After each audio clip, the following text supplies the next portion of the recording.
À 3 jours du coup d'envoi de la CAN au Maroc, le président sénégalais Bassirou Diomaye Faye a reçu ce mercredi l'équipe nationale de football. Écoutez-le, ainsi que le capitaine de l'équipe. Notre objectif est sans ambiguïté. Conquérir une deuxième étoile et ouvrir une nouvelle page de l'histoire du Sénégal au panthéon du football africain. Nos ambitions, en toute humilité, resteront dans nos cœurs jusqu'à la fin de notre compétition.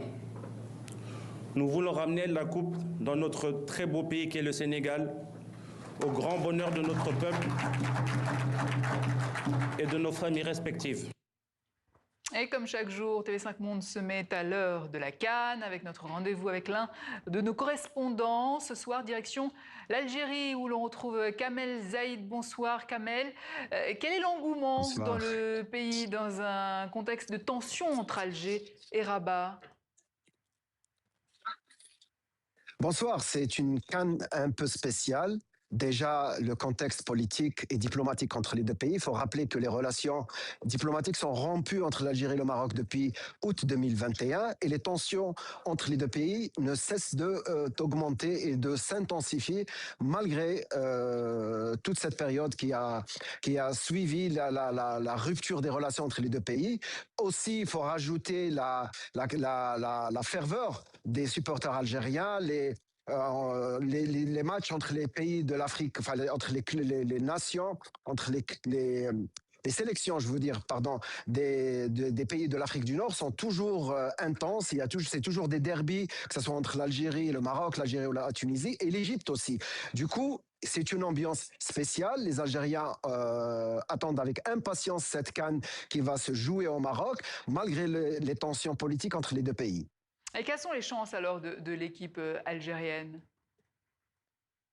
Alors, pour les chances de cette équipe, il faut remettre les choses dans leur contexte. Le Bosniaque, le sélectionneur algérien, le sélectionneur de l'équipe d'Algérie, Vladimir Petkovic, a pris le train un peu en marche. Il avait des difficultés à reformer cette équipe. Il a dû compter sur les anciens, comme Riyad Mahrez, comme Rami Ben Sabrini. Et du coup, il a essayé petit à petit d'injecter de nouveaux joueurs, comme Brahim Maza, la nouvelle pépite qui a rejoint l'équipe nationale. On a aussi Anis Hadj Moussa et la dernière recrue qui est le gardien Lucas Zidane. Du coup, les chances sont mitigées. C'est une équipe en cours de reconstruction, mais les ambitions sont énormes, malgré la prudence que les Algériens, avec laquelle les Algériens appréhendent cette Coupe d'Afrique. Du coup, parce qu'elle se joue au Maroc, les Algériens craignent un peu les conditions dans lesquelles cette CAN va se jouer. Et d'un autre côté, il faut se rappeler les deux derniers échecs retentissants de cette équipe d'Algérie qui a